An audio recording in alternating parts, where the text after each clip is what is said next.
Today we're on Pacific Coast Highway at the Sherman Library and Gardens for Coastal Bonsai Club's annual show. Let's go take a look.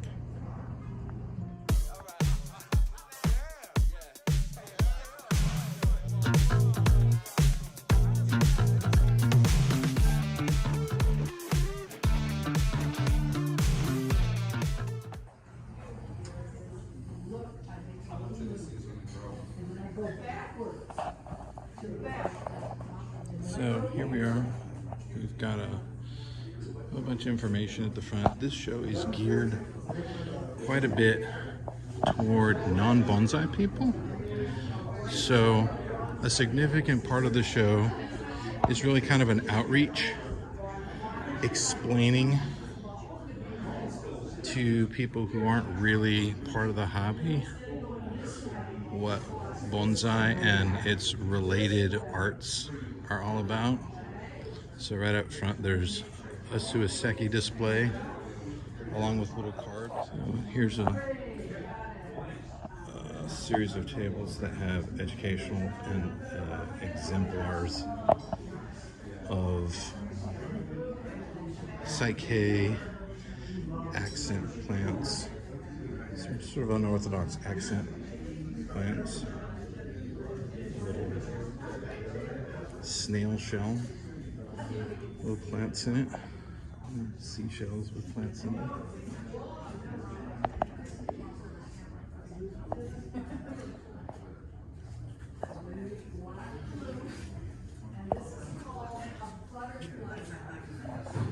This table has examples of kusamono with an explanation of the art for people that are not familiar with it.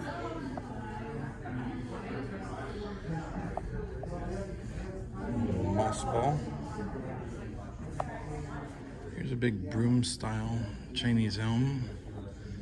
This is Wayne's tree, and then next to it, kind of as the public educational opportunities, we've got an elm progression display that shows things like how to root a winged elm in water. You can see the little root buds starting to form already. Examples of different small-leafed elms. This is the Hokkaido elm. Very small leaves on that. And then there's the seiju. And a Catlin elm. There's an example of a clump-style elm tree. And an example of a root cutting that's just getting started. The club also has some beginners, and this is one of the unorthodox displays. And it's Michael Downen explains the concept behind this. It's the outlander tree that he's trying to emulate here, with the stone runes and wide canopy. And then I was asked to do a few unusual things for the show, and so my concepts this year this is an accent plant, but I really showed this one for the pot. It's a kind of an unusual pot. And this is based upon stone ruins of a tree that I saw growing out of an abandoned homestead off the coast, or along the coast of Galway in Ireland. And I took a few pictures of it and said that would look cool if I could make a bonsai that looked like that. And you know, the tree's not coiford whatnot, but that you wouldn't expect to find a coiford tree in a situation like that. And then I was invited to show a succulent tree, and so I got a Portulacaria afra and some mame-sized various succulent plants, along with little rocks The rocks are actually not rocks. They're fired clay. Everything here is ceramic, including the slab underneath that tree. It's all ceramic, oh, except for the wood display case, I guess. But the show does also have quite a few traditional trees, so let's take a look at those.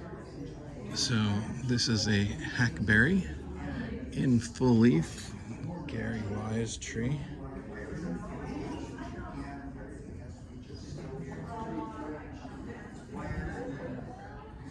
And Jorge Perez has a Nana procumbens juniper. Some nice movement on the trunk. Paul Meinrich always has some large bougainvillea in big old pots with enormous trunks, so this is a good example of one.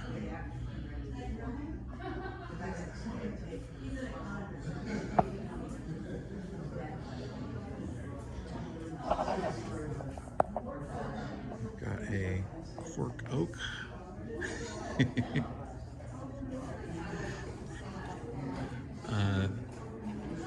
Very large, nicely corked up trunk that I think Ken has shown this tree a couple times before, and it's still doing very, very well. Over on this side, yeah, this is actually one of the more unusual displays, but this is a cycad planted in some driftwood. It's got a Hokkaido elm. I can't remember what kind of conifer that is. It looks like some sort of a dwarf geranium, and I don't know what the vine is.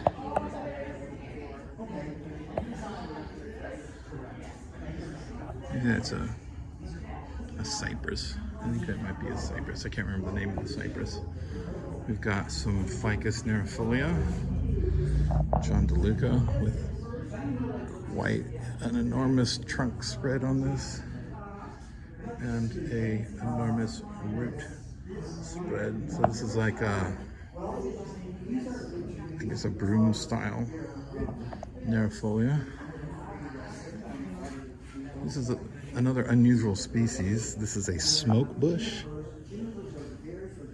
It's got a deep purplish colored bit of foliage. Here's another large bougainvillea in flower that Paul is exhibiting.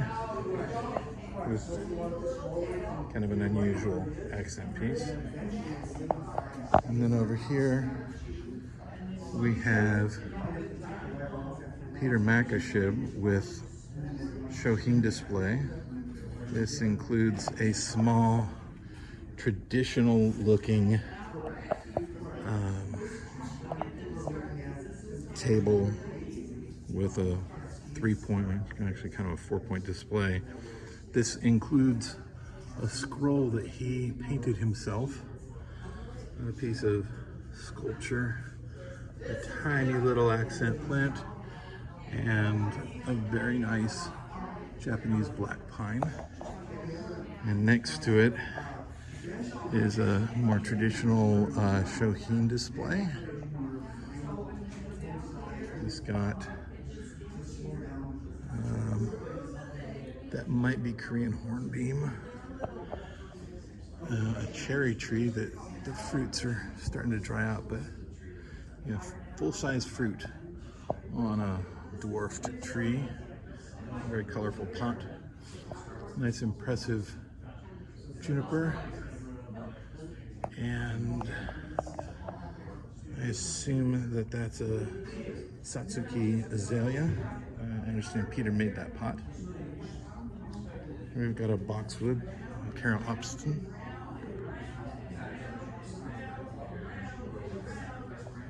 Look how it's a slant, but it's got a crossing trunk That goes up the right side. And then Ken has an olive stump. Very wide base and sparse foliage.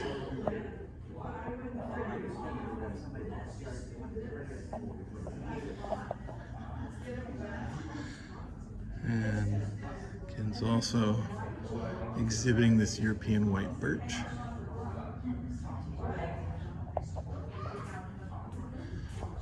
Very gnarly trunk.